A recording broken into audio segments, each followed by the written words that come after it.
Rapper and actor Yasiin Bey, also known as Mos Def.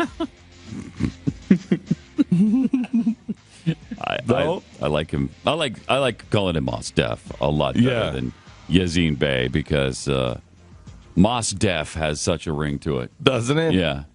It's so sophisticated. I was under the impression it was Mos. No, it's Is Mos. it Mos? No, it's Mos. Okay. It's Mos. Like on a rock, there's moss. Yes, there's Mos Def and Yasiin Bey.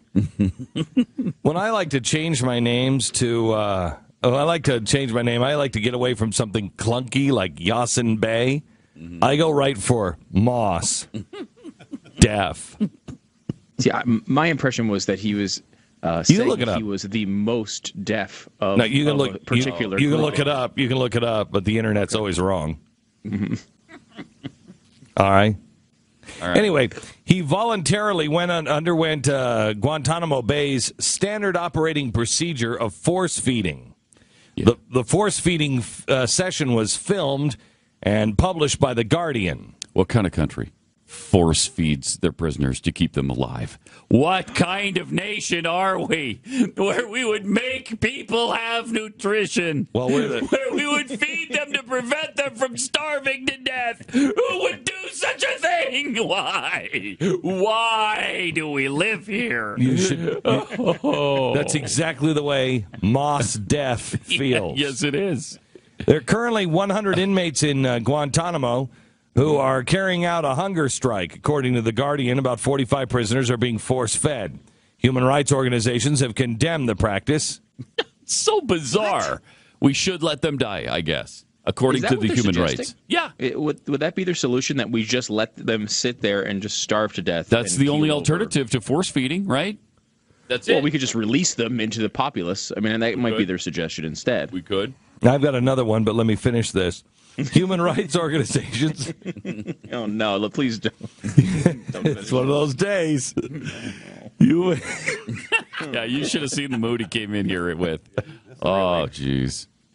Oh, you're lucky. The day before vacation, today. I'm tired. I'm cranky. Very, very tired, very cranky. Human rights organizations have condemned the practice, and Guantanamo Bay prisoners have filed a motion asking for the practice to be stopped. Others, including the president, argue the process is necessary so the prisoners don't die. I hate this guy. Others? Are there people saying that they will remain alive if they don't eat? Is there scientific disagreement on this point? I don't think so. I think the alternative is you let them starve to death. The president says, no, there is another option. I'll give it to you in a minute. I don't want these individuals to die, said the president. Force feeding is considered a violation of medical ethics by World Medical Association, the American Medical Association, and the International Committee of the Red Cross, according to the Los Angeles Times. What? Think about that. Okay, seriously. I mean, you could shoot them in the head, or you can set them free. Neither one of those things is going to happen at Gitmo. Neither one.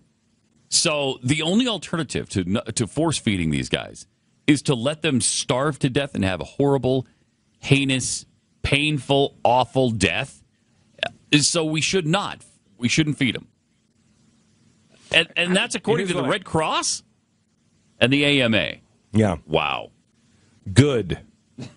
Let's save some money. Let's save some money. If they want to starve themselves to death, and they can sit there and starve themselves to death, I don't know if we should be stepping in on that nature. Well, here's the thing. The president, they have to have halal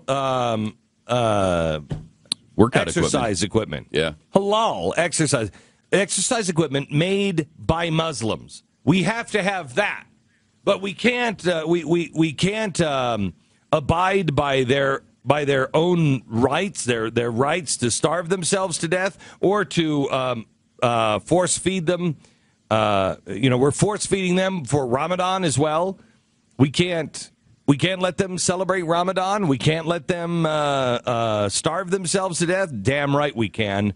We'd also shoot them in the head which is the other option and the one I'm for, shoot them. But the other is let them starve to death, and I'm totally fine with that. I don't want to starve anybody myself.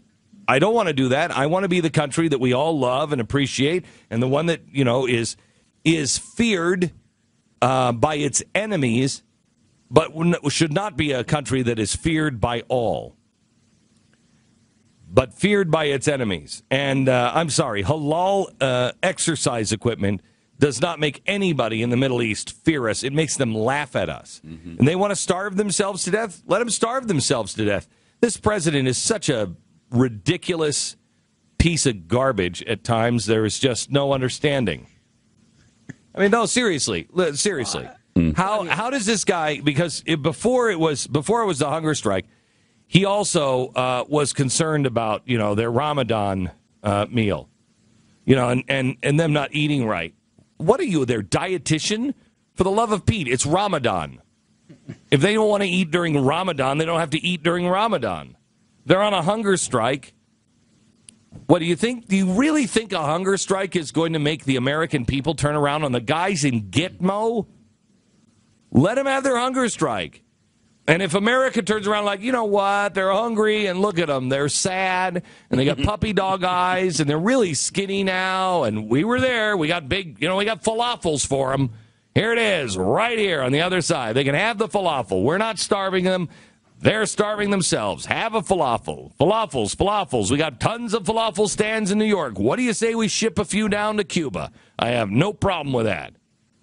Let's ship them down. And if we are really to the point where we're like, look, they could have the falafel, but they don't want the falafel. And, if they had the falafel, then they could be on the halal exercise equipment, and they could all be healthy at our expense. Guys who are on the battlefield shooting us. Guys who are admittedly despise the United States of America and would like to kill us all. Really? We're going to turn around because they starved themselves to death? It's an awful, horrible, horrible thing. It is not a humane way to kill someone, but we're not killing them. They are. If they want to go see their sweet, sweet Allah, I'm happy to introduce the two. I mean, our requirement in this situation is to put some sort of food in their cell. If they don't eat it, then they don't eat it. That's right. Yeah, that's right. That's right. I got all the halal ice cream for them they could possibly consume. Congratulations. They'll eat once we let them go. That's what's going to happen. They'll eat once we let them go. Will they? Go. Mm-hmm. Well, they would if we let them go. That's why they're on a hunger strike. Yep. Because they think that's what they're going to do. They believe we're weak enough to do that. And, the fact is we might be. We might be weak enough to do that. Of course we are. But I just wish. We have Mos Def. I just wish. It's Mos Def. It's Mos Def. Sure. No, it's Mos Def. Look it up, but remember, everything on the internet is wrong. It is pretty clear on the internet that it is Mos Def. No. Short for most definitely. Well, you can believe that if that's what you want. Is it? Is that what it is? Is short for most definitely? That is what the intranet says. That's adorable. That's cute. Do you see what I'm saying? Because most definitely is longer, so they shorten each part of that to most deaf. Most deaf. I see. That's what you want to believe. If that's what you want to believe, here's the real story. Okay. Okay. Mm-hmm. He is a botanist. He's got so much moss in his ears, he's deaf. Isn't that what it is? Pretty close. Yeah. Moss doesn't have ears. He's a botanist. He knows it. He's he's educational in nature. That's why he's doing the hunger thing, the force feeding. He wants to educate kids on different things. Okay. How many kids know that moss doesn't have ears? So it can't hear. So he is, every time they say his name, he's reminding, as a botanist, Mos Def. Seems unlikely as a justification for the name of a rapper. Whatever. MOSSDEAF. Whatever you want to believe. It's not how you pronounce it. Or spell it. Or anything about it. Oh, now we're on the spelling bee. All right. Thank you, Stu. You're welcome.